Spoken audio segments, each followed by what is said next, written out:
Hello friends, welcome to our YouTube channel Bank Employees News. For the bank related, wage revision or the pension related news, please subscribe this channel and also press the bell icon.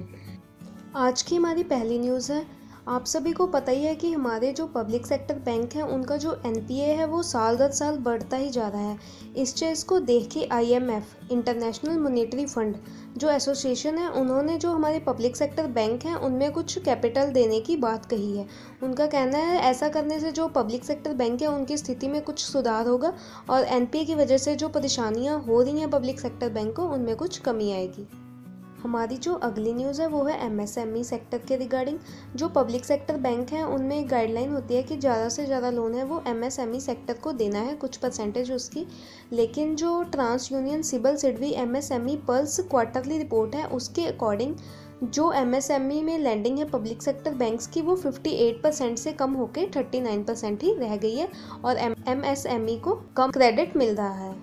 हमारी next news है RBI के governor Shaktikanta दास ने Washington में हो रही एक meeting में कहा है कि जो सेंट्रल बैंक का सिस्टम है उसको ज़्यादा फ्लेक्सिबल करने की ज़रूरत है। उन्होंने कहा है कि बाई मंथली पॉलिसी में जो हम इंटरेस्ट रेट को कम करते हैं 25 बेसिस पॉइंट कट करते हैं या कुछ और करते हैं वो इतना इफेक्टिव नहीं होता। तो ये जो पॉलिसी होनी चाहिए ये मोर फ्लेक्सिबल होनी चाहिए ताकि मार्केट पे वो पूरी तरह से कंट्रोल कर सकें। उन्होंने वॉशिंगटन में हो रही आईएमएफ की मीटिंग में ये भी कहा है कि जो हमारी कंट्री की एवरेज ग्रोथ है वो 7.5% है जो कि काफ़ी अच्छी है, लेकिन हमारी कंट्री को पॉवर्टी मतलब कि गरीबी और जो चैलेंजेस हैं इसके रिलेटेड बेरोजगारी इन सभी चीज़ों से निकालने के लिए कम से कम 8% की ग्रोथ चाहिए।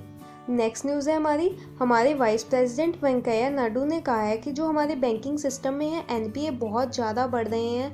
इनको रोकने के लिए जो बैंक्स हैं उनको पूरी ड्यू डिलिजेंस से काम करना चाहिए।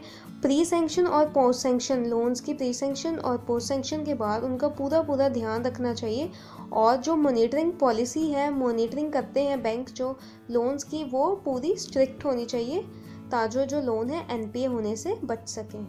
आज की हमारी लास्ट न्यूज़ है जो जेट एयरवेज के एम्प्लॉयज़ हैं उन्होंने एफआईआर रजिस्टर की है बिकॉज उनको सैलरीज नहीं मिली।